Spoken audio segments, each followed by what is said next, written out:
Hi everyone, and welcome back to another video. In this short tutorial, I'll be showing you how to make this wiggly text effect to make something quite organic, and I think it's a really great way to make something more unique and break out of the traditional PowerPoint template style. So let's jump into it. As usual, the first thing we'll do is go File, New, Blank Presentation, Layout, Blank. And the first thing I'm going to do is paste in my background slides that I've made earlier. These are just gradients. I'll show you how I set them up. Format background, linear gradient, 225 degrees, and I've just picked two nice colours to go from. And if you wish to use these to start with, I'll put a link down in the description below where you can download the gradients PowerPoint file.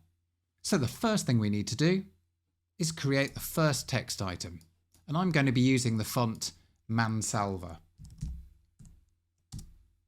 And I'm going to make it white, and I'm going to make it 66 point size. This is a Google font, and again, I'll put the link down below in the description for you to go straight to download it if you wish to use it. Hand-drawn fonts work best for this style, and I think this is a nice font to use for it. So I'm now going to Control D to duplicate, type whatever I want into this,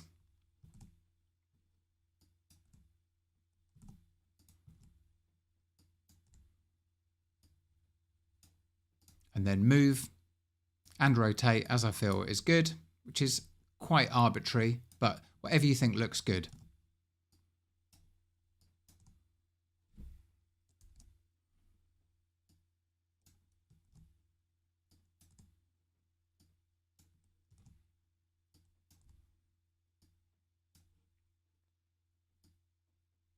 Because ultimately it's just meant to look like it's sketched out.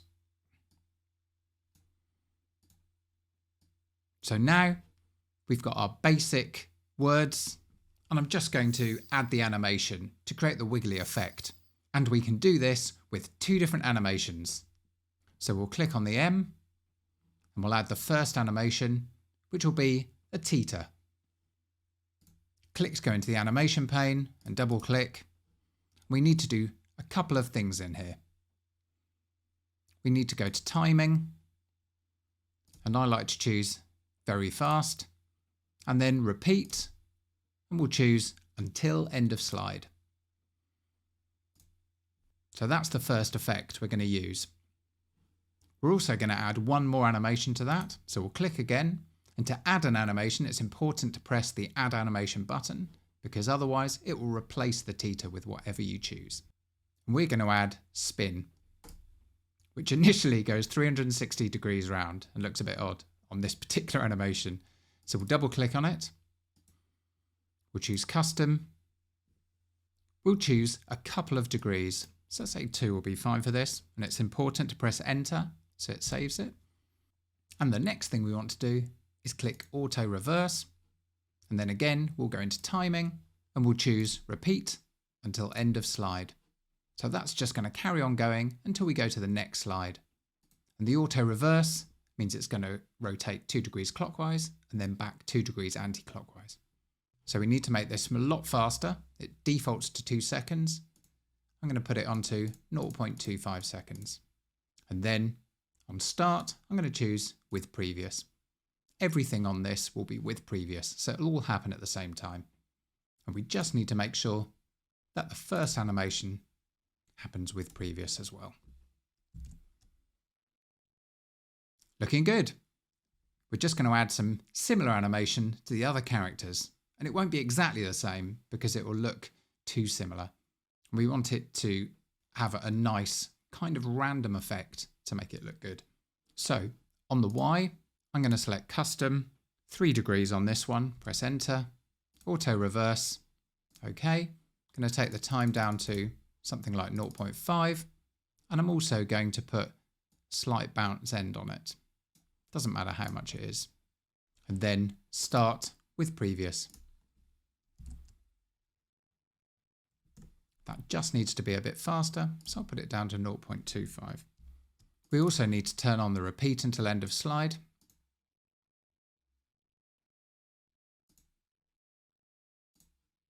Okay. And I'm going to make that a bit faster. Something like 0.10. Great. We'll just add something similar to the other letters. And then to make the next slides, we're just going to copy and make a few small changes to save us having to do all the animation again. So to add the animation to the S, we could just click on the M, click the animation painter, and then click on the S. Now I'm just going to make a couple of changes to it. Just for variation, I can select counterclockwise and I can type in 4 degrees and press enter. And then maybe a smooth end or anything you choose. It's just to make it quite random. So that's looking pretty good. We'll just preview that.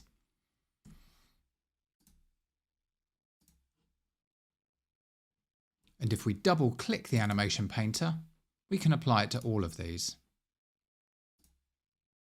by clicking on each one. And now we can just go into the spin, add some variation. So this one, we might have a 2 degree clockwise spin with a bit of bounce end. On the O, we might have 5 degrees counterclockwise with a smooth start.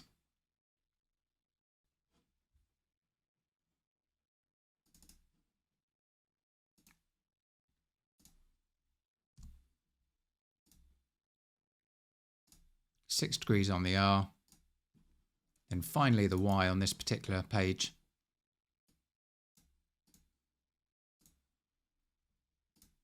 I'm just going to put at 1 degree. So we'll press Shift F5 to preview that. Looking good.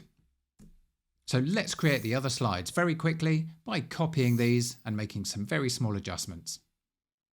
So I'm going to press Control A, that selects them all, Control C, go on to my other slide, and Control V. I'm now going to quickly type in the new letters and move them as I go.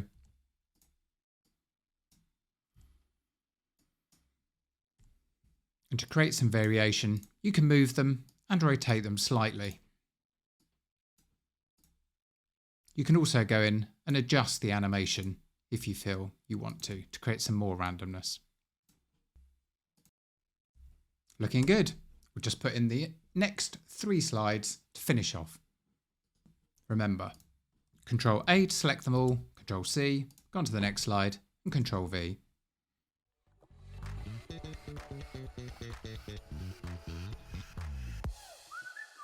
On this one, we need 2 other characters, and I'm going to select them randomly from different places. So I'll select this one and then press Control D and drag them across. And again, you can add a bit of variation, a bit of rotation, and we'll just roughly align these to the middle. Again, it doesn't have to be exact.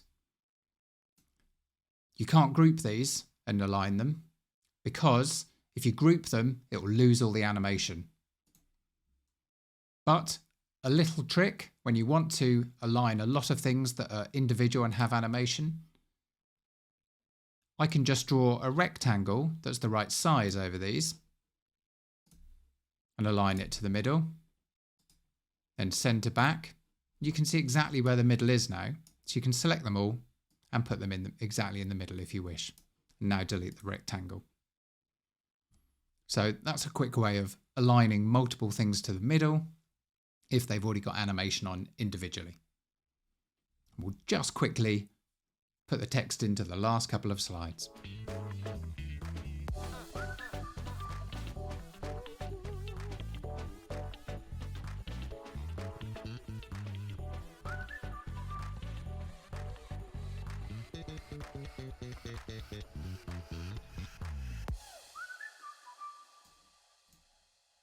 That's great. We'll just finally add the line that underlines these. And for this, we can choose a curve.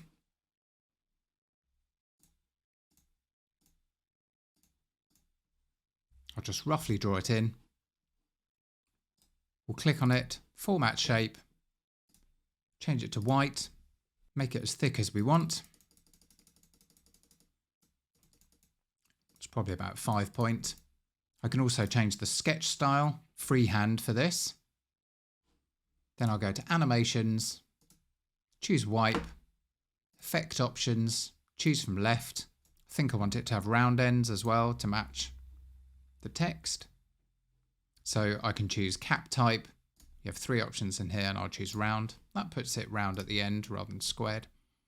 And then again, we'll add a tiny bit of movement to it. So we'll go to add animation, spin, probably about 1 degree will be good. Go to the animation pane, double click,